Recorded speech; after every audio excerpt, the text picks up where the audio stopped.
So one of the obvious use cases for generative AI in the legal drafting process is to embed it into Microsoft Word. That is where most lawyers do their legal drafting anyway, and it can kind of help and come in with drafting new provisions, amending existing provisions, etc., etc. That sounds great on paper. There is one important problem there, though, and that is that legal documents in general have a very detailed kind of styling layout. This kind of stuff that you see right here, so with like a heading 1 title, heading 2 body text, or even heading 2 titles, and the fact that you can differentiate between the two, that is something that is typical in the legal sector, and that is something that AI has a big problem with in terms of playing nice with that existing styling. And to drive home the point of how difficult this kind of styling is and how difficult it is for AI to deal with that, even Microsoft's own product Copilot embedded into Word cannot properly deal with styling. Let me show you what that looks like. So let's say that we want to amend this termination clause, and we want to, in particular, write a prompt where we say something along the lines of add a clause on the return of confidential information. When the AI produces its output, you could argue that it's fairly good. You could, I mean, everyone has their opinion, of course, but the problem primarily is that it just kind of throws this content in there. It doesn't rewrite. It doesn't show exactly which changes were made. It doesn't really leave you in the driver's seat. So okay, you can then kind of get rid of the existing clause, or maybe just say we'll just use the format painter to then go over all of these clauses, and then maybe I don't know what we have to do here. Have to maybe like do this or this. It's just a little bit of a mess, and especially when we start to apply this across an entire document, that's when this approach really breaks down, because what's the point of fixing the style of an entire document?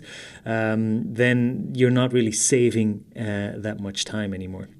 So I'm very happy to say that with ClauseBase and ClauseBuddy in particular, we have cracked that problem, and we have found a way to really allow the AI to respect the original style of the document. So let's see what that looks like. We again select this clause, and we redraft this selection. And then we can get a couple of automatic suggestions, but just for comparison purposes, let's use the exact same prompt as we just did just now. Include a clause on the return of confidential information. And then we ask for a redraft. And first of all, it doesn't just immediately throw that in there. We get a clear overview of exactly what was added.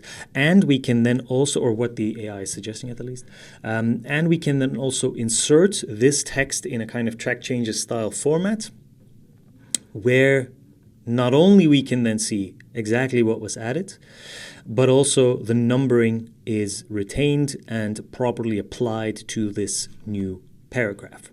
And like I said, this kind of AI-powered redrafting with styling intact can then also be applied to an entire document. So if we just select the entire text and then ask for a new redraft, we could do things like change licensee to plural, including grammatical conjugations.